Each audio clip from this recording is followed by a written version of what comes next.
Dear friends, welcome at the Gunther Fehlinger show. We are here developing very good because we have the right topics, the good topics, the defend of the free world, and of course we have also very interesting guests.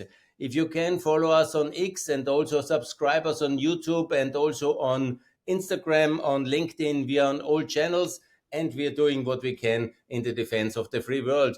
And tonight we have a very special guest, a famous Canadian journalist with Serbian background. So a lot of interesting topics to cover with Adam. I'm very happy that you're here and we want to learn about Canada. We want to learn about your background and about your relation with the United States. Sure.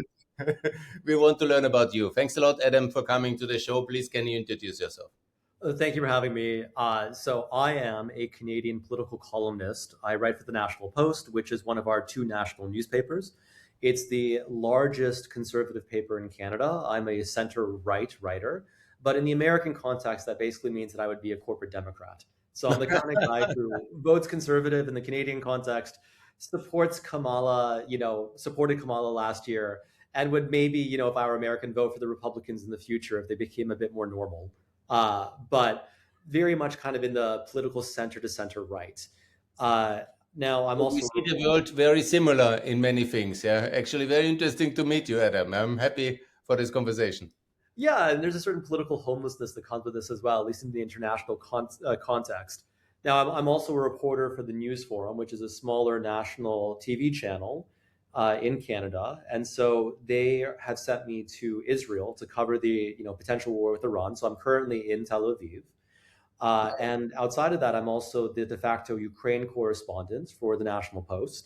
I went to go report in Ukraine at the very beginning of the war, met this wonderful man who became my fiance. And now I spend half of my time in Ukraine, half of my time in Canada. I go to Israel. I'm always in all the fun places. That's amazing. I don't really know which hot topic to start with when you are in Ukraine in Israel at the moment. We maybe have to start with that one a bit, yeah, because it's the most burning issue. Will the strike be tonight or what's going on? That's the thing. So no one knows for sure. And there's a great deal of uncertainty, which is totally normal. That being said, there is this sense that the strike will likely happen this weekend, but at the same time, making predictions is always dangerous because you could very easily end up with egg on your face. But Hmm. I personally feel a sense of anxiety that I haven't felt, over the past week, because I arrived here about a week, ago, just to ensure that I'm here before the airspace closes. But at this point, I'm starting to feel like, okay, this weekend there could be this war. Uh, Now, the mood in Tel Aviv, at least, is fairly relaxed. I've interviewed a large number of Israelis here, and for many of them, they say that years of war have inoculated them against panic, and it's almost like a video game in a sense, where you're going from a boss to a harder boss to a harder boss, right? So in the beginning, there was, it was October 7th, there was Hamas. Hamas was, did a terrible atrocity, but they were fairly easy to pacify. Difficult to eradicate, but easy to pacify. Then came Hezbollah, which, was a bit more of a formidable opponent. And then you had Iran last year. Now you have Iran again. And so the level of risk to, let's say, residents of Tel Aviv has been going up incrementally. But what that means is it gives people the ability to slowly acclimate to larger risks. And so at this point, the Israelis who I've spoken with said, hey, you know what? Maybe we'll have ballistic missiles landing in this city. But we had that last year and we went through that and it was fine. And they know what to expect.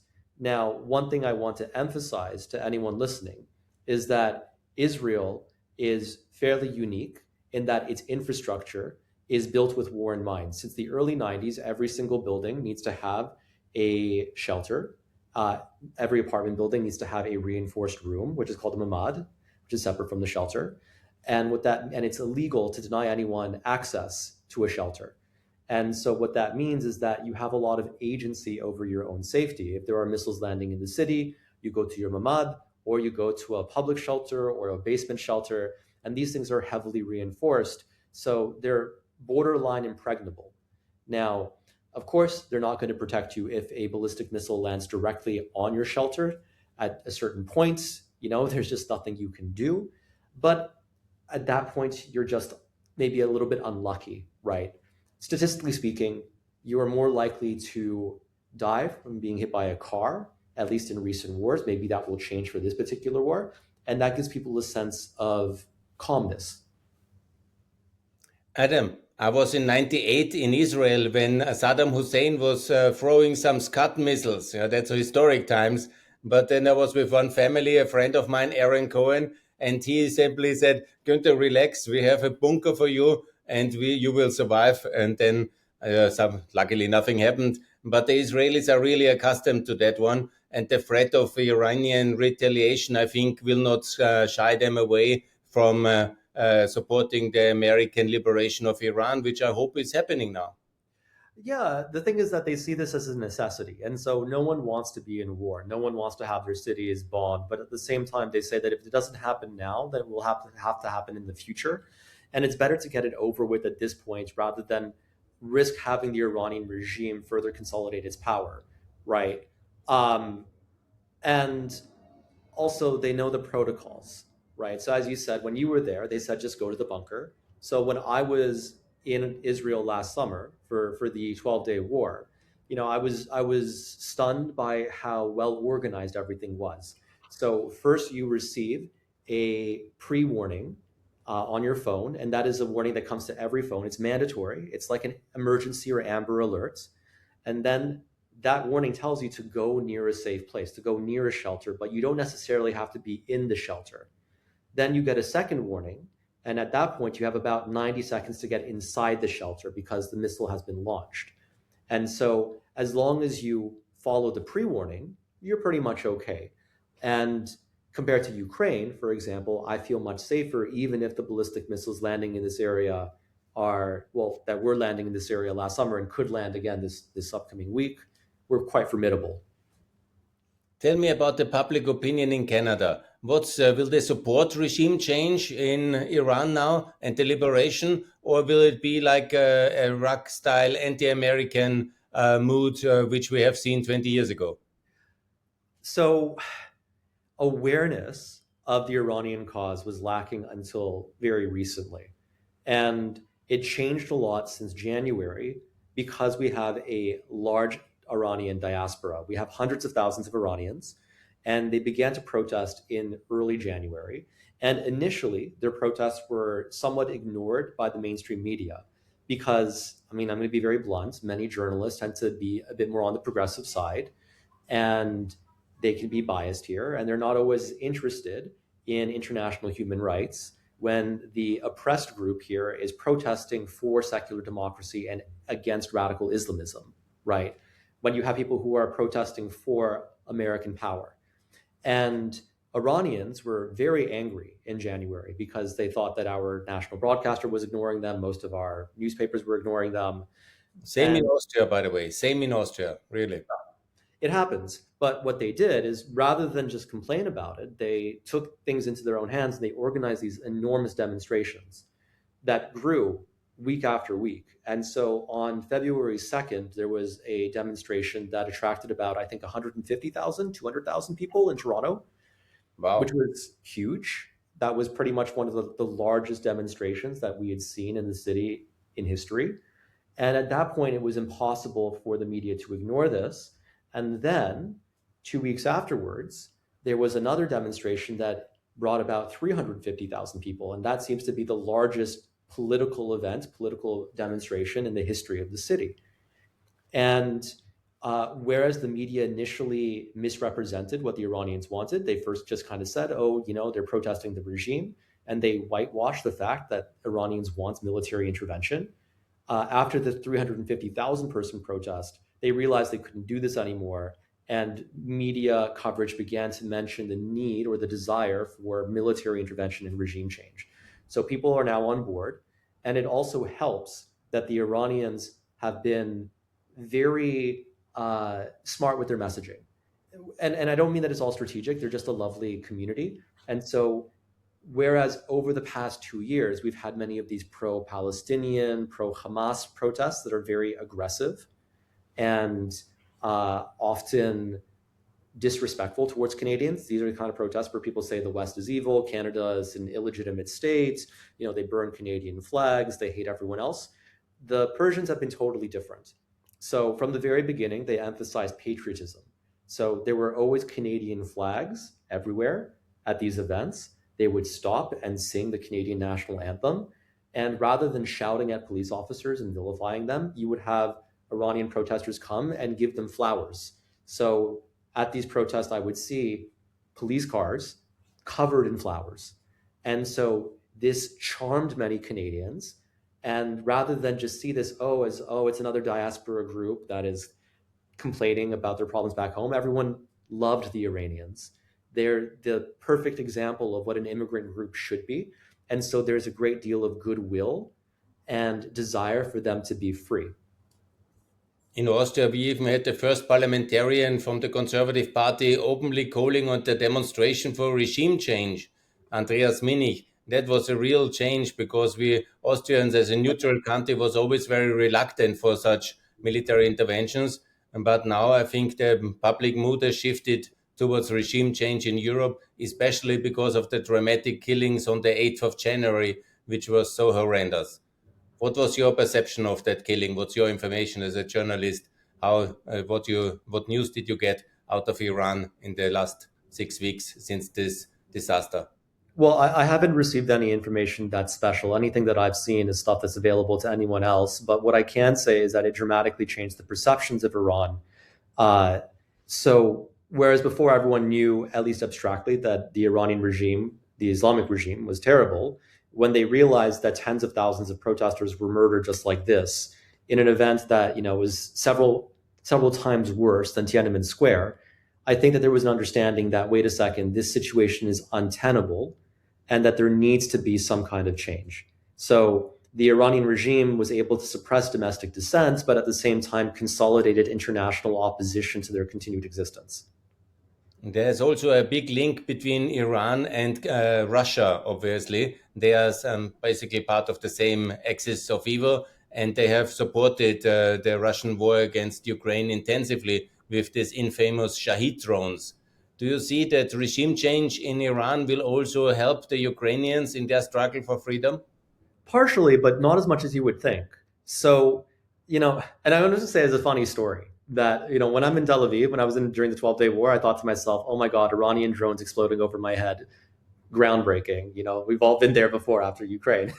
But when Iran assisted Russia, it was a much larger player at the beginning of the war. So Iran began to supply Shahed drones/Shahid drones to Russia in late 2022 and was a major supplier up until early to mid 2023. But then Russia took this technology, improved it, and started its own domestic production. And so at this point, Russian domestic production far outstrips anything that the Iranians are able to provide. We know, for example, that let's say in early 2024, in 2024, the Russians were sending about 500 drones every month, and then that increased by a factor of 10, right? So now we have thousands of drones that are sent into Ukrainian cities every single month, and those are all, the vast majority of those are Russian produced. So because of this, if Iran does get knocked out, I don't think that that's going to make a huge dent to Russia's war efforts, but we'll see. I mean, I'm also not carefully tracking what other forms of support they do provide. Now, one thing I do want to emphasize is that people believe that, okay, if the regime does fall, they imagine that the successor government will be some big American cheerleader. But that's not necessarily going to be the case. I mean, Reza Pahlavi, who is the exiled Iranian crown prince, who wants to, lead a transitional government, who is very, very, very popular in diaspora and seemingly popular within Iran itself, he wrote a transition plan with the help of Iranian civil society actors over the course of the past 2 to 3 years. That transition plan is the reason why many Iranians who were skeptical of him have come on side to support him. And I wrote an article about that transition plan and about his foreign policy. So his vision for a post-Islamic regime Iran is one where Iran focuses on non-interference and maintaining its territorial integrity and sovereignty, right? Now, Pahlavi wants to normalize relations with Israel. He wants to build a close relationship with the EU. He wants to stop any funding for terrorism in the region, which is great. That's really lovely for the West. But at the same time, he emphasizes that he wants to have respectful and mutually constructive relationships with China and Russia. And there are some Westerners who say, oh, that's terrible. But that's the pragmatic thing to do here in this situation, because the problem with Iran is that you don't want it to dissolve into sectarian violence. And Iran is not Iraq. It has a long history of existing as a distinct territorial unit, as a distinct nation. But Iran is also not just composed of Persians. You have Kurds, you have Azerbaijanis, you have other ethnic groups. And so any collapse of the Islamic regime would lead to a period of instability, right? And so Pahlavi would have to focus on, for example, removing any fifth columns from his governments, of pacifying any potential rebels within the country. And during this transition period, stabilization period, which would last about 1 or 2 years, according to Pahlavi's plan, obviously you do not want China and Russia to destabilize the country. And so Iran, or at least Pahlavi, he wants to play nice with everyone to make sure that Iran does not collapse and is not dismembered. So don't expect, Iran to suddenly come to the West's aid. They need to fix their own shit. And Adam, tell me, your own plans, you will stay in Israel during the war when it's coming, or you will move closer to the arena if it's possible? It depends. So I came here specifically to report on the war. And so should it begin, I will be in Tel Aviv. So I'm where the action is. And so I can get the stories of, what happened and go to the places that have been bombed, assuming that, you're allowed to report on all the places, some places you're not allowed to report on. But should the situation get too spicy, too dangerous, then I could relocate to, for example, a friend's place that is outside of the city. It all depends on how effectively the United States is able to cripple the Iranian regime, how many missiles land in Tel Aviv, and how many interceptor missiles stay within the stockpile here. Because once they begin to run out, then it gets much more dangerous. You're a courageous man to go to the arena and to the front lines of the confrontation with Iran at the moment. I want to ask you now about Ukraine. You have been several times in Ukraine, and you are also covering the war in Ukraine.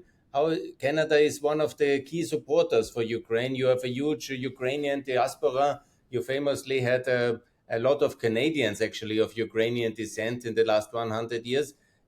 How strong is your support and your backing for Ukraine in Canada? And what's your take on the war of Russia against Ukraine? So I'm going to cover the Canadian angle first before going into the rest of Ukraine. So Canada is a stalwart supporter of Ukraine.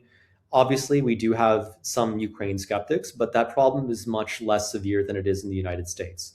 And part of it comes from the fact that, us existing beside the United States, our information spheres are very intermeshed. So there's a lot of American media that makes its way to Canada and then poisons people's opinions against Ukraine. But for the most part, people are very pro-Ukrainian. The Conservative Party here understands, at least I get the sense that they understand, that being anti-Ukrainian is political poison, especially because the main liability for the Conservative Party here is any association with Trumpism, right? Because Trump's annexationist talks are very unpopular for obvious reasons. And so the liberals who are currently in government keep on saying the conservatives are MAGA, the conservatives are MAGA. So the conservatives obviously don't want to reinforce that perception by being anti-Ukraine. Plus also many of our Ukrainians, they live in West Canada, which is where the conservatives are strongest. So conservative parliamentarians have many Ukrainians as constituents, right? So we are partially inoculated from the anti-Ukrainian right. And also, in our media sphere, people are very pro-Ukrainian. The National Post is very pro-Ukrainian. We're the biggest conservative paper. I think that I contributed to that because, I went to Ukraine. And so the editors, they all followed my Twitter. They could see that there were no Nazis and all this stuff. And they read all my op-eds. So that's great. But Thanks. there is a fatigue. There's a fatigue, and the fatigue is because Canada is economically malaised right now. Um, so we are in a period of prolonged stagnation. Our GDP per capita barely grew since 2015. There is a general sense that the quality of life in Canada is declining, and that we are in too much debt. And in a situation like this, the big question is, what's in it for us? Why does it matter? So on my end, I tend to emphasize the fact that for Canada, our main security risk going forward in the medium term is our Arctic sovereignty. So with the Arctic now melting and becoming an arena, a political and military arena, our land up there is much more vulnerable. We've never really exercised strong control there, but it never mattered because no one cared because there was nothing really valuable there. That's changing. And so I make the argument to people quite often that, look, this may not seem relevant to Canadian interests right now, but it would make sense for us to support Ukraine on top of the moral case. The moral case is assumed, but from a strategic standpoint, it would make sense for us to support Ukraine to help cripple Russia, to give us more time to fortify our Arctic, and to ensure that Russia is a weaker adversary in the Arctic going forward. That plays well. I've also argued that because the Canadian military has been chronically underfunded and we're very weak, a lot of our stuff doesn't work, it would make sense for us to partner with Ukraine to provide funding for their drones, but to, in exchange, have these drones, for example, partially manufactured in Canada so we can have a technology transfer, so we can know how to cheaply modernize our military capabilities. The problem with that, though, is that from my understanding, our defense companies want to monopolize procurements. So, getting them to produce drones is difficult because they're inefficient and slow. And it's hard to rely on smaller manufacturers like Ukraine does because they're locked out. Now, just to finish the point, what we'll see here is that these are strategic arguments that really point to Canadian self-interest. Unfortunately, and I understand why, Canada has often framed its support for Ukraine from a moral standpoint. And morality is great. I mean, morality gets people excited, but people are fickle and they get excited by the next thing. And if you just rely on the moral humanitarian case, people are going to lose interest over time. So I feel like for the Canadian government, they're misplaying this a little bit because they're not making the case to Canadians about why it benefits us in terms of our self-interest to do that, to support Ukraine. And, in terms of military and financial support, there was some criticism that Canada is a very rich country and very strong country, and it has supported, of course, Ukraine. But do you think it was enough? Do you think it was adequate? What's your take on the support levels of Canada for Ukraine in the last 4 years? We could have and should have done more. But I think the assistance that we could have provided would have been financial. We don't have a lot of material to send in terms of arms. And I'm going to use a very famous example. So in late 2022 or early 2023, there was this big push to provide Ukraine with tanks for its counteroffensive, which ultimately failed. And Canada gave 4 tanks, just 4 tanks, 4 Leopard 2 tanks. 4. Yeah. That's really not a lot. Yeah. Well, so then I looked into it and I thought, why did we give so few tanks? What's wrong here? So I found 2 military essays that had been published from some military academy. Was not classified, which was great. And so it turns out that, Canada had a Leopard 1 fleet from I think the 70s or 80s, old stuff that's kind of useless. And then they purchased Leopard 2 tanks in the 2000s because they wanted to show the United States that they were serious about assisting with the war in Iraq. And so we bought 80 Leopard 2 tanks, and we essentially assumed that the amount of maintenance needed for a Leopard 2 tank would be roughly equivalent of what you would need for a Leopard 1 tank. That assumption was not correct. You need 6 times more hours to maintain a Leopard 2 than a Leopard 1, so we didn't have the maintenance capacity. And so eventually we put those tanks in storage in the early 2010s, and we couldn't maintain them. So over time, many of them became derelict and defunct. And so By the late 2010s, early 2020s, only about a quarter of them were, or like 20 to 30 of them, if I remember correctly, were operational. And many of the tanks have been cannibalized to keep the other ones working. And we had our NATO commitments in Latvia, I think, somewhere in the Baltics. So we couldn't provide more than 4 tanks while maintaining enough of a fleet to maintain our basic commitments to the Baltics. And the underlying point here is that our military is so dysfunctional, our kit is so broken and disregarded, and in such disrepair that we can barely aid Ukraine. So I think we did the best that we could in terms of weapons, but financially we could have done more. Yeah, I think we are now a little bit, cut. America has stopped the support, and we have our problems with Hungary, but we have at least put another 90 billion euros for Ukraine, and anybody who can ship in. As far as I know, Canada is one of the richest countries in the world. So maybe to help us a bit, because we want Ukraine to stay financially strong enough to liberate Crimea and to regain all the territory. And for this, we need the resources to get it done. So, nevertheless, thanks for Canada for the support.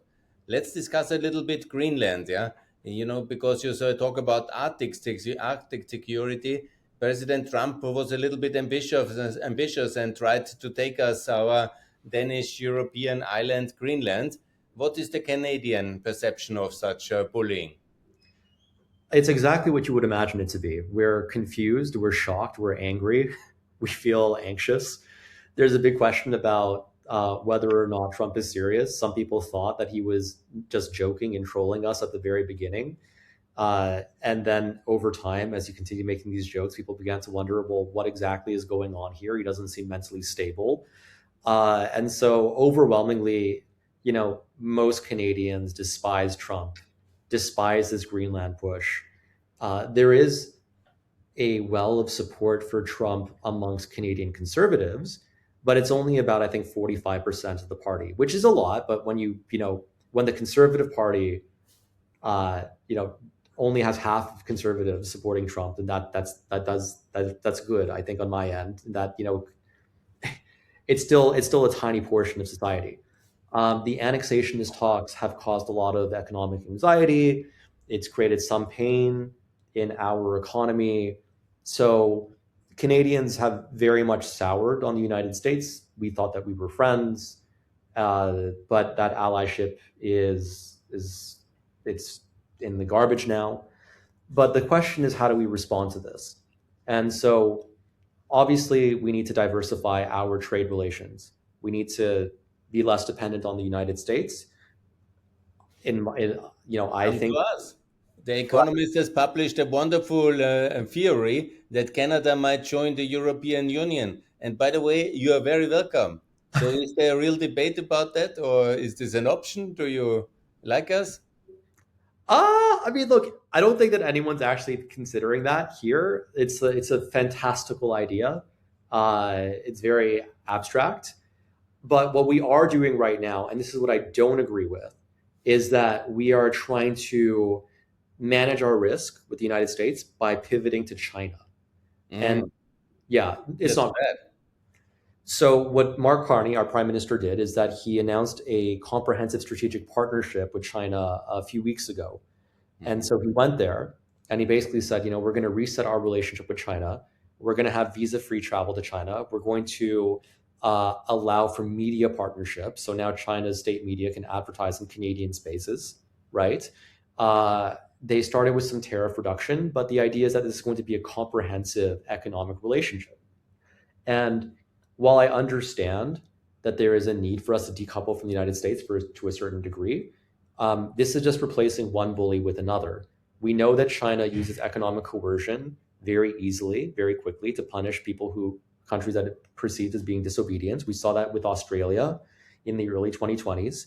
We saw that, I think it was with Lithuania as well. One of the Baltic states recognized Taiwan, and then that was a whole clusterfuck. Yeah. So I don't understand why Carney and the Liberals have such a romantic view of China here. And this is where many conservatives are concerned, because we we're wary of the United States, but Beijing is not a good alternative. We really, in Europe, many people would love Canada to join the European Union. It would be like economic, a perfect match with your resources and your entrepreneurship spirit. And it would really be a punch in the face of Trump. So you are very welcome, at least to deepen our association. I think we are already, since the CETA agreement, very deeply integrated. And there is many, many opportunities. Now Iceland wants to join the European Union, and I hope Norway will come as well. One day maybe the UK will come back again, and it would help a lot if in Canada maybe some op-eds on your side with this maybe fantastic idea. You would be very famous because this article has really reached a lot of European opinion makers in The Economist last year when they published this idea. And why not? It's not a geographic idea, Europe. It's a value union, and it's at least an option to be taken serious. I mean, look, it would be a lovely idea. I would love to have visa-free travel throughout Europe, for example, Yes, and to be able to work in Europe and live in Europe easily as an yes. EU member. That's included in the deal. Yeah, but it seems to many Canadians like this doesn't seem like a realistic proposal to us, at least from what It's I hear. better than working with China. I think we can speak English not very well, like me, but it's still better than Chinese. Yeah? So ultimately, and we would Yeah, love to have you. Let I me mean, ask you about the US Canadian relation. Obviously, this is now a big issue, and it has also party political connotations, as I understand, because logically, after Justin Trudeau, there should have been a change towards the Conservatives in Canada, but it all didn't work out so well because Trump's unpopularity and his constant Canada bashing. What's really going on in your bilateral, natural friendship? Normally, it should be the best harmony between Canada and the US, at least from our European perspective. But unfortunately, Trump is putting these crazy ideas like Canada joining the United States as a 51st state. Not even he gives you not even the honor that all your states would join as separate states, yeah? But he wants to minuscule you as one small state. And it's really very outrageous, and I feel very sorry for that. But what exactly is the current status of affairs between Canada and the US? uh, quite bitter, to be honest. But I want to clarify that there has always been some tension between the United States and Canada. Canadians don't really have a strong sense of national identity. That's something that's been noted since the 1950s, 1960s. Once we separated ourselves from Britain, we weren't able to really identify who we are to define ourselves. And in order for someone to have a national identity, you need strong national myths. For example, the United States has the American Revolution, right? That helps anchor their sense of identity. But for us, we were given independence in a piecemeal basis, so bit by bit, and we never really fought for this independence. So we don't have any dramatic myths from the past that we can use to anchor our sense of history and our sense of collective destiny. And we're also very culturally similar to the United States. So Canadian nationalism, has always been very, very thin. Maybe hockey and Tim Hortons, which is a restaurant chain, but we've often identified ourselves by not being American. And so we say we are Canadian because we are not them. And that's a negative sense of identity, which is not stable.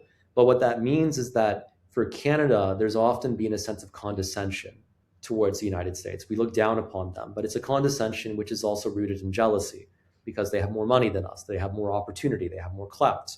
So there's that. But we also have a more stable political system, right? We don't have the insanity that we see there. Um, in contrast, the United States doesn't really think about us that often. We're like a little annoying brother to them, who knows, maybe a cousin. But they do, many American policymakers have felt a sense of resentment because we haven't really met our commitments, right? So we mooched off the United States when it came to NATO for many, many years. And the American policymakers said, well, you have to spend more, you have to spend more, you have to spend more. And we said, sure, okay, maybe eventually. I'm busy. I'll see you next week. See you in a few years from now. But we didn't follow through. And so now we don't really have a functional military, and the U.S. was resentful. So Some of these existing tensions are very important for understanding current relations because there is anger, but that anger is not something that came out of thin air. It's a amplification of pre-existing concerns. Good. And what's your hope for the conservatives to recover from this crisis and the lost elections? I understand it was the Trump factor which cost the conservatives the elections. What do you think? Is there an option for recovery in the next elections, or will you be permanently run by the Liberal Party? Right now, the situation is difficult for the conservatives. So it's not just Trump that cost us the election. It's also the replacement of Trudeau with Mark Carney. Trudeau, by the end of his term, was widely despised and was not respected by many progressives as well.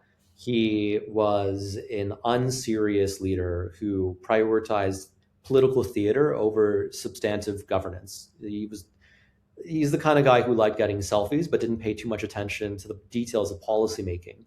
And Pierre Poilievre, the leader of the Conservative Party, was very effective at positioning himself as Trudeau's antithesis, saying, Trudeau bad, Trudeau bad, Trudeau bad, Trudeau frivolous, conservatives will not be like Trudeau.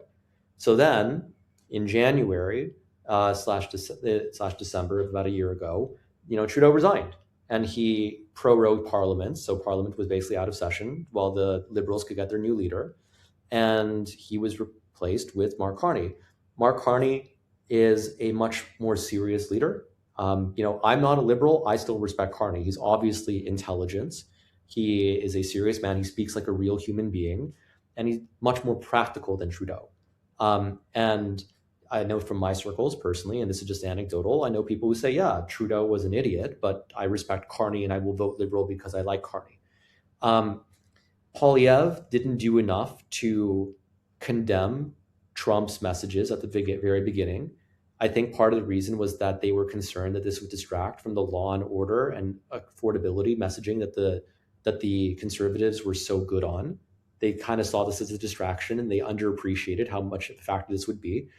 But they also didn't pivot to identifying, Carney's weaknesses. And so during that election, Poilievre was kind of still fixated on Trudeau, even though Trudeau very quickly became yesterday's man.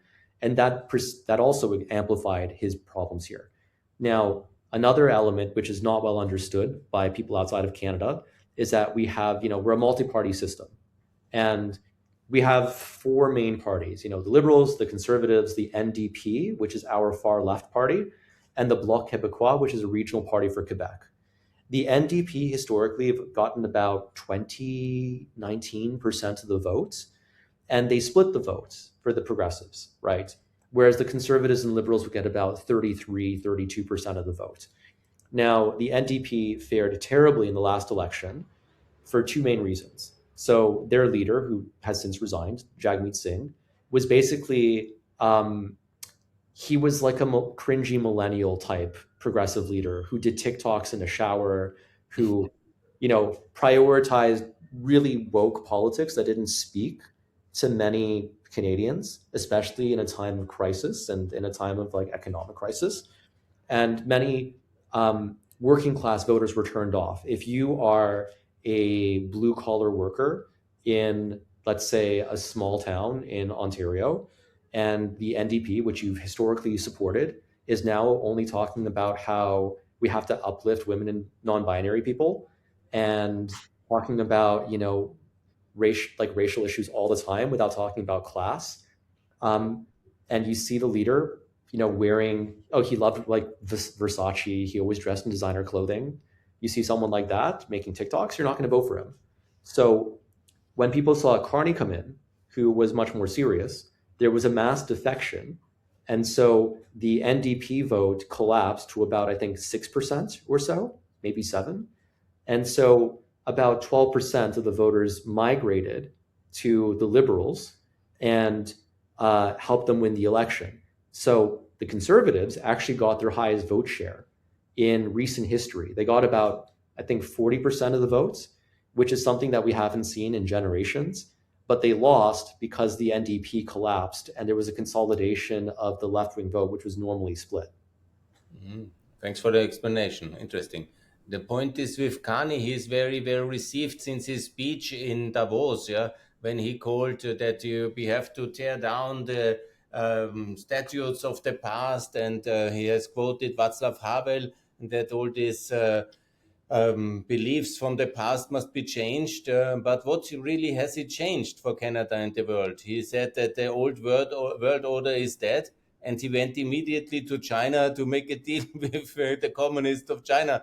So I cannot really see his beautiful new world order, which he is somehow building with the communists of China. So what is really his ideological core? What he can offer besides nice speeches and the Chinese deals? Well, I mean, he is, anti-American. He does want to diversify Canada's trade relations. I just I think that the way that he's handled it has not been overly not too wise, because if you want to protect your country, you have to show a degree of cunning, right? And if you want to diversify from your largest trading partner, you shouldn't antagonize them so brazenly until you've decoupled a bit, right? The United States is still by a huge margin our biggest trading partner, so it's not wise for us to be making speeches in Davos basically insinuating that the United States is evil. Um, we can think these things. We can think that Trump is a destructive person, but it's better for us to be quieter and diplomatic and to maneuver behind the scenes and uh, to shift our relations without drawing too much attention. We know, for example, that China did a very good job over the past few decades of manipulating its way into power and acting with subtlety. So I wish that Carney would show a bit more subtlety and acumen when it comes to navigating these difficult times. I think it's a big opening for your conservative leader to come closer to the European Union, to visit Berlin and to visit Brussels, and to really build a much stronger alliance with the Europeans. Because we see Trump's America exactly like you. We want to have good relations with the United States. We are dependent on the United States. We need them for defense, security, prosperity. But of course, Trump is a disaster. And so we could build a very good alliance with Canada, and no need to run to Beijing to find new allies when you have us on the old continent. And we also have 20 trillion GDP as an economy, and we are very friendly to Canada. I broadly agree with that, but I think that Europe has an image problem amongst conservative Canadians. It's so, I mean, Europe can be perceived as being overly bureaucratic, um, not sufficiently respectful of free speech, and there's skepticism about the migrant problem, right? I mean, we see all the news about the internal social unrest and racial strife within Western Europe. And so I There think is something, no social strife in Western Europe. This is Elon Musk portraying us like JD Vance. I know every country in Europe, and I know Europe very well, as you do as well. But this kind of misperception of Europe as in chaos is also in Canada so strong. It's really sad. I mean, that is the perception. Yeah. I mean, really, we are one of the richest and securest and nicest places in the world. I can testify it in Vienna. Really, you cannot find a better place to live than Germany, Austria, and there's certainly no chaos on the streets. And the last time I looked, we were one of the richest countries in the world. Okay, Canada is also a good place. I don't want to talk negatively, but let's be very honest. We are very far away from the picture Elon and JD is portraying us. It's a complete persiflage of the reality of I mean, Europe. you're the European, so I don't want to. I mean, I'm just an outsider here, but I know, for example, in Ukraine, we do have Ukrainian refugees who do come back to Ukraine because they're concerned about the lack of public safety that they see in some European cities. So I've had European refugees who've said, yeah, they came back to Odessa, a city that's being bombed, because they felt unsafe, for example, in northern France, with all of the crime that they were witnessing. Um, so I don't think it's this perception of there being social strife in Western Europe. It's not just like it's something that we see in Canada, but it's something we see in Eastern Europe as well. When I'm in Ukraine, when I'm in Serbia, we look at what's happening in Western Europe and we say, there seems to be problems here, but at the same time, you're the European, you're in Vienna. It's always good. It's always good to bash the French. It's always a good denominator. Yeah. But nevertheless, really seriously, Europe is just fine, and we can do many things together with Canada. And first of all, secure and help Ukraine, and also help the Americans to regime change Iran and build a much better, richer West together. I think there's wonderful opportunities here, and we would like to see the Prime Minister and the opposition leader in Brussels very soon. Mhm. And to intensify our agreement in trade, which we have successfully. It's actually a very well working free trade agreement, which we, after a lot of acrimony, have signed, I think, in 2016 or 17. Luckily, that was a very good thing to do. Mhm. We are Well, happy. I also hope for closer relations between Europe and Canada, but we'll see what happens. Adam, you told me in the pre-discussion that you have Serbian roots and you are also very active in the Balkans, as I understand, or you were even in the protests last year in the Blockada students. Tell me about your background. Yeah, so I'm ethnically Serbian. I was born and raised in Canada, and I didn't really pay too much attention to my Serbian heritage when I was younger, but that began to change in the 2010s because Canada became a post-national state. That's what our bureaucratic elites decided. And in a post-national state, it's hard to feel a sense of belonging. So I ended up gravitating to my heritage, seeing my family more often, and of course, being based in Ukraine made it easier for me to go to Serbia more often. So my relationship with the country is, I mean, it's been there for a while, but it's only recently been renewed. And so I was there last year in March to cover the anti government student protests. So, to give just a summary of what happened, at the end of 2024, there was a new train station that collapsed and killed about, I think, 15, 16, 17 people.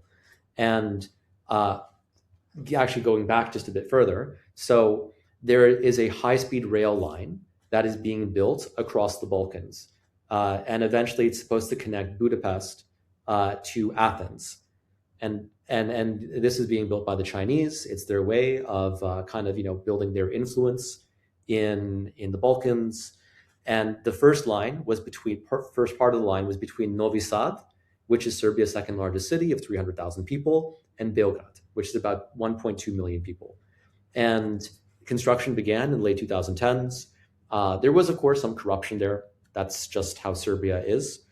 And eventually opened in the early 2020s. And it was seen as a huge point of national pride that symbolized Serbia's economic and physical renewal. Seeing infrastructure like this open, knowing that you can go to Novi Sad in 35 minutes instead of an hour and a half, and people would just take the train for fun, right? So the line opened, but the Novi Sad station renovation took some time, and it opened up in the summer of 2024. And then a few months later, a concrete canopy in front of the station collapsed, killing all of those people. And that raised questions about whether corruption had led to this, to inadequate renovations and killed all these Serbs. And it was symbolic because everyone had passed through that station, right? So it could have been you, right? It could have been anyone from the Serbian perspective. So some Serbian students began to protest, and the regime in Serbia reacted as it always does. So suddenly, masked men showed up and beat the student protesters. Masked men who definitely had nothing to do with the governments, right? That's We how know. Vucic does the things. Yeah, I mean, this is how Vucic works, and this is how this is how the Balkans work. And then that, of course, really offended many Serbians, and the protest only grew from there. You had all these student strikes, and by December, you had massive protests in Belgrade. Then January, February, things quiet down for a bit, and the Serbian students began to walk from city to city. So, and this essentially put them in close contact with everyday Serbians. And many older Serbians, especially in rural areas, they don't have access to independent information because the cable networks, the broadcasters, essentially that like hold all these channels, they're controlled by the government and they don't offer opposition channels. So if you're an old woman in some random village, you don't have access to opposition channels, you only have access to state control channels, and they only show pro-Putin propaganda, pro-Vucic propaganda, you're not going to be overly sympathetic to the students, but then the students walk through your village, right? And then you see them. So this built their support. And bikers, like biker gangs, began to provide security for the students to protect them against mass thugs, which was great. These were not like criminal bikers. These were just like big guys that like riding on motorcycles. So there was this mass support. And then in March, there were about 300,000 Serbian protesters in Belgrade, which is insane, right? This is a country of what, 7 million people. So almost 4 or 5% of the population was there protesting. And then Vucic used a sound cannon to cause chaos. I arrived shortly afterwards because I thought this was important. And I got to see like my family, which was great. And so around this time, there was this encampment of pro-Vucic students that showed up out of nowhere. They set up their encampment across from Parliament. And then all of a sudden, police began to protect them and keep anyone from going inside. And it was surrounded by fencing. So we all knew that right away that this was all fake. This is, a government organized psychological operation. So I decided to show up at the encampments, and I just played dumb. And I was like, la di da di da. I'm just a dumb Canadian. What? Do you speak English? I can understand Serbian. I can speak a little bit of it. So they didn't know I could understand them. And I just pretended to be really ignorant. And I went inside. And then they were freaking out because like, oh, an international journalist is here. Mm-hmm. And so I interviewed some of them. And they gave me the most ridiculous thing. They were telling me, oh, the students are having gay orgies in their in their protests. So I called my cousin, who is in the protest, and I said, cousin, why didn't you tell me that you were having all these gay orgies? And then by the end of it, you were a Canadian journalist, because they can be dangerous as well. They have beaten up one of the opposition leaders last year, Sandulovic, just because he was not convenient, and then they was hospitalized. That's what they do. So then I was recording, like I took some photos around, and most of the people in the encampment, first of all, the encampment was half empty. Then most of the people there were old, like they were in their 30s, 40s. They looked like bad people, like criminals. Mm. And then there were some youth who just kind of looked lost and like they were in a bad space, but mostly delinquents. And so then I took a shot at part of the camp, and then one of the guys, like one, I guess, enforcer was in the background, way in the background. He freaked out. He ran up to me screaming, how, like, what the fuck am I doing? Why did I take a photo of him? Yada, yada, yada. It was all in Serbian. I almost responded in Serbian. And then I realized, wait, no. Taking care. So I just looked at him and was like, do you speak English? She was so mad. And then the leader of the encampment went there, and they were arguing in Serbian, and I had to pretend not to understand. But the enforcer basically said that he needs to delete his photos, so I'm going to break his camera. And like it looked like he was basically ready to kick my ass. And then one of the pro-government student protesters escorted me out. And I was like, did I do something wrong? And he like was being a bit flighty about it. And I said, he said it's better for your safety for you not to be here. So that's probably true, actually. But tell me, what's the perception of Serbia? Because Serbia recently, the opinion polls put Serbia as the one country in Europe where Putin is the most popular politician. So they are really not ready for the European Union. And I'm always saying that it must be isolated, but maybe that's too much. But what's the perception of Serbia in Canada? No real perception at all, right? I mean, we do have a large Serbian community, one of the largest in the world. I mean, obviously not at Austria's levels, but I think there are about maybe 60 to 80,000 of us, something like that. And they're mostly in Toronto. So like I grew up in the Serbian ghetto. I very naively as a child thought that 10% of Canada was Serbian. Yeah.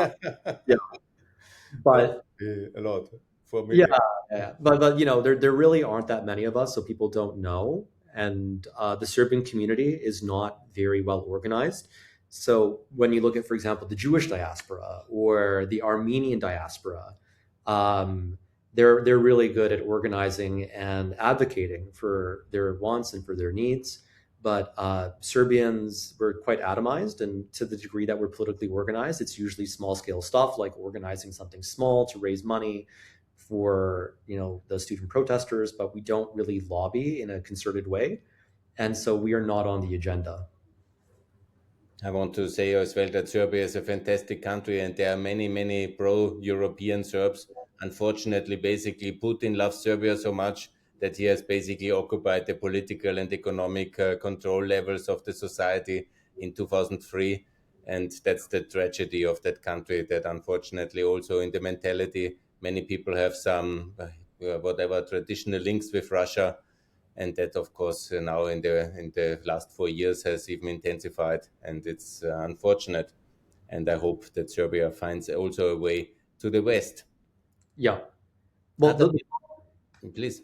the problem here is that there is still a deep sense of resentment against the bombing of Serbia by NATO in the late 90s over the Kosovo thing. Um, the underlying issue is that for many Serbian nationalists, they do not think that Serbia did anything wrong in Kosovo. I obviously disagree. I've been in Kosovo.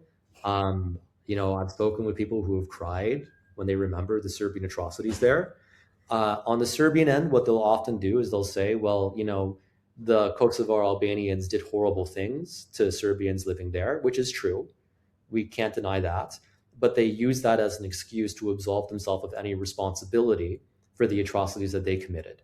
And so, because they don't recognize that Serbians ethnically cleansed Kosovar Albanians, they think that NATO bombed Serbia for quote unquote no reason. And so they still hate NATO with a passion. When you go through Serbia, you see anti NATO graffiti very often. And on the anniversary of the bombing, you will see, Serbians go out on the street to commemorate it. And you have youth who were not even alive at the time of the bombing. And they protest against Serbia with such passion that you would imagine that this bombing happened last year. The Serbians have cultivated this historical memory and amplified it to such a degree that they seem stuck in that past, and that keeps them in Russia's arms. Adam, I was 4 years ago in 2022. I was for the 24th of March 2002 in Belgrade, and I called for Belgrade and Serbia to support Ukraine and to stop the airspace towards Russia, which unfortunately they still have open to this day. And I also said, and I always do this in Vienna as well, I said thank you for the American bombs to have liberated Vienna in 1945, because we were not a part of a democratic regime change. We were part of a military intervention. It was called World War II, and it was very necessary. And thanks for all the Canadians who have liberated Europe as well. And that's basically from time to time necessary. If entrenched brutal tyrannies are there in Europe, it needs American and Canadian firepower to remove the Nazis and to remove Milosevic ultimately. And that's what I always say in Belgrade. It doesn't make me very popular in the Serbian media, unfortunately. But ultimately, I hope that one day the Serbs will also say thank you, like I say thank you, that America has liberated them from the tyranny of Milosevic. And until they say this, they will not be able to join the European Union, unfortunately, because without repentance for past genocide, you cannot join the Western value community. I think it might be asking a lot of them to express gratitude here. And I know that most of my family members would be deeply offended if I asked that, because it's different. These are people who remember being bombed in living time, right? And so, Gunther, I mean, I understand where you're coming from, but when you say, I say thank you to the bombing of 1945, the people who were bombed that time are pretty much all dead now. That memory is gone. But in Yeah. Serbia, there are people who remember it. My aunt remembers the hunger that came with hyperinflation and sanctions.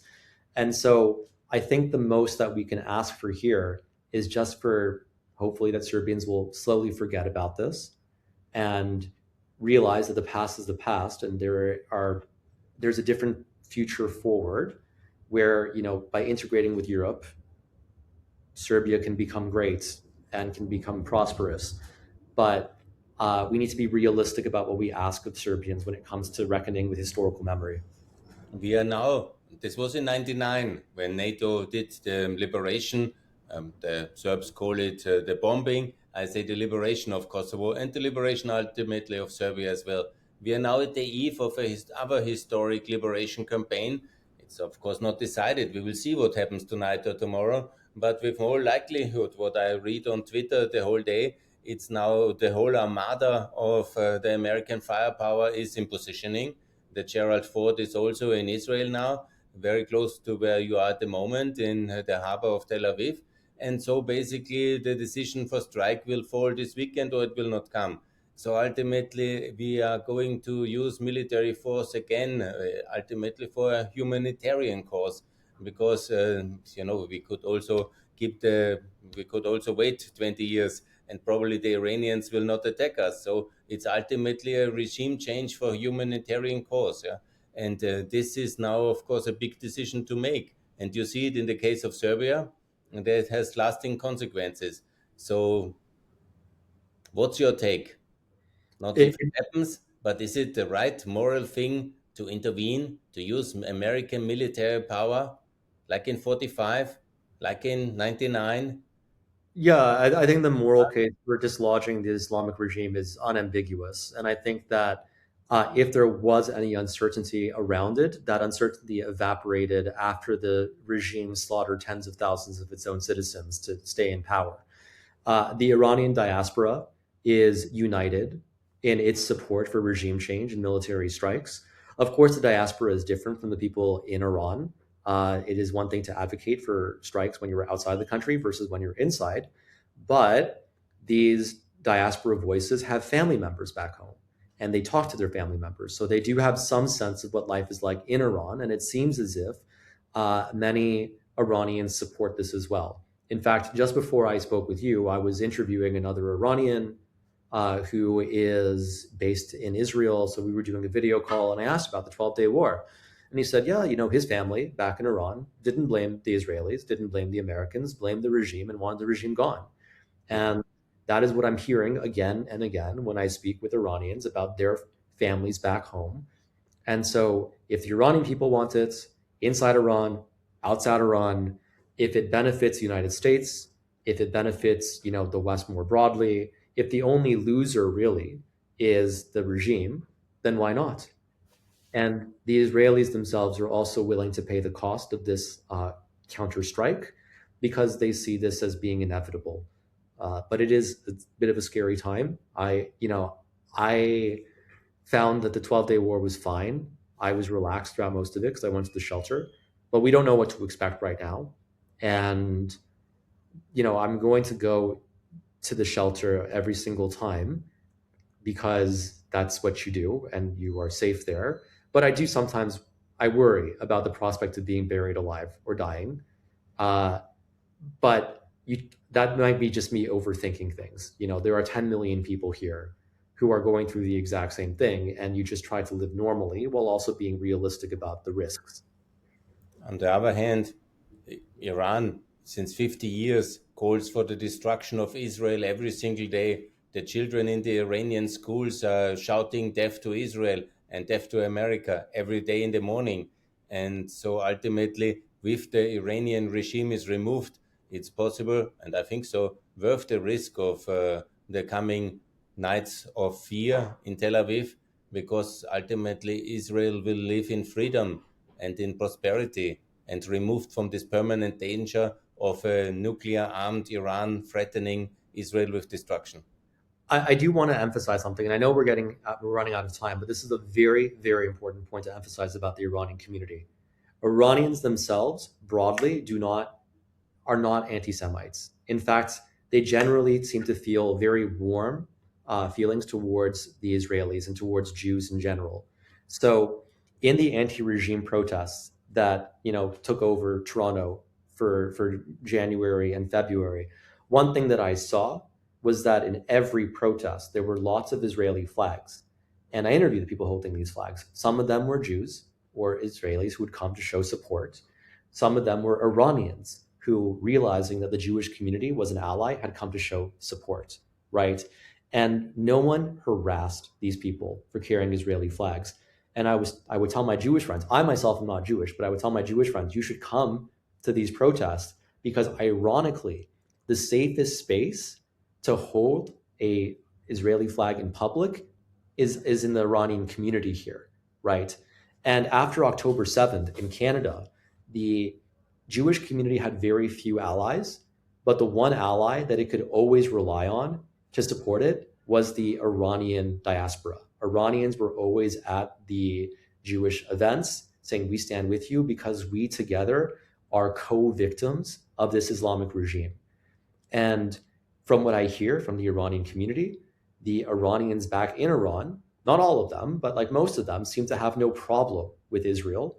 There is this great and underreported bromance between the two. And when I interview Iranians, when I interview Israelis, they always talk about their shared ancient history. They talk about Cyrus the Great, who was a benevolent ancient king from, I think, 550 BC, and how he, in the process of conquering the ancient Near East, liberated the Jews from their captivity in Babylon and allowed them to go to Judea to build their second temple. And so one of the greatest figures of Persian history liberated the Jews. The Jews are eternally grateful. And for Persians, they know that if they look to Cyrus the Great, they see that this is how they should react, how they should act towards the Jewish community. Now, last Tuesday, when it was the 24th of February, we had a big demonstration of Ukrainians in front of the Austrian parliament, and they invited as well the Iranians, the Iranian opposition, and there was a real kind of a mutual enforcing support mechanism between the Ukrainians and the Iranians for freedom. And I think that's also a very important aspect. And there were a lot of Israeli flags at this demonstration as well. So this is the triangle of freedom and the kind of alliance of freedom which is now developing. I was unfortunately in the minority there because I had also the NATO flag wrapped around my body at this demonstration. And as you know, and this is also the last topic, then I leave you, but the situation is that Austria is still a neutral country. Canada is one of the biggest NATO powers. What's your opinion about Austrian immoral and anti-solidarity neutrality, which we somehow inherited and don't want to change? We don't deliver any weapons to Ukraine because of that. And what's your feeling towards Austrian neutrality? Are you in favor of ending that? And should Austria join NATO like Sweden and Finland? I mean, I'm obviously against it. I think that it's spoiled, right? The Austrians get to enjoy their sovereignty because the countries around them contribute to this shared effort to defend the continent. Well, they get to say that it's not their problem, and obviously it's their problem, right? They are mooching off of the defense investments of their neighbors, right? And that's ridiculous. And then I'm also aware of the fact that the Austrian elite were partially co-opted by Russian money. So we know that that's a problem too. And I can't separate foreign policy from that scandal as well. So on my end, I would love to see Austria take a more mature and realistic approach when it comes to sovereignty and mutual defense. Because should Ukraine fall, should Russian troops, God forbid, take Kyiv and go all the way to Lviv, then Austrians will have no choice but to spend much more money on defense than they are right now, and they will rue the fact that they didn't do anything sooner. Thanks a lot for your support for Austrian NATO membership. That's absolutely what I support as well. As you know me from X, I think you have seen already my tweets, Yeah. and you and I want to make sure that Ukraine will never fall. Ukraine will win this war, and Ukraine will liberate Crimea, and we will all be victorious. And Canada and Europe will form a very strong alliance in the future for security, prosperity, and long live NATO. This is my last statement. I want to give you, Adam, first of all, thank you very much for coming to the show. Maybe some last statements, what you hope for tonight. I wish you safety, first of all. And I wish, of course, that the Americans liberate the Iranians. And I wish you a very exciting, but of course secure weekend at these historic times in Tel Aviv. Thank you. I mean, my closing message is that I hope that I hope that civilian casualties are as low as possible, both in Israel and in Iran. And I want us to think about the Israeli civilians who are scared, even if they keep this fear hidden. And I also want us to think about the Iranian civilians because the IRGC has spent so much money waging war, but they couldn't even be bothered to build shelters for their own people. So, whereas I can go to a shelter, the average Iranian cannot. So, let us keep them in mind too. And then the final message as an act of self promotion, you can please find me on X, TikTok, or Instagram or Facebook, Adam Zivo, ADAMZIV as in Victor, O, Adam Zivo on any of those platforms. Thanks a lot for coming to the show. I will share on all your platforms and we will also do Instagram clips together. Thanks a lot. It was a very nice conversation. I wish you safety, security, and all the best in your courageous effort to report from the front lines of freedom in Ukraine and in Israel. And thanks a lot, Adam, for coming to the show. Thank you for having me. I stopped the live streaming now. And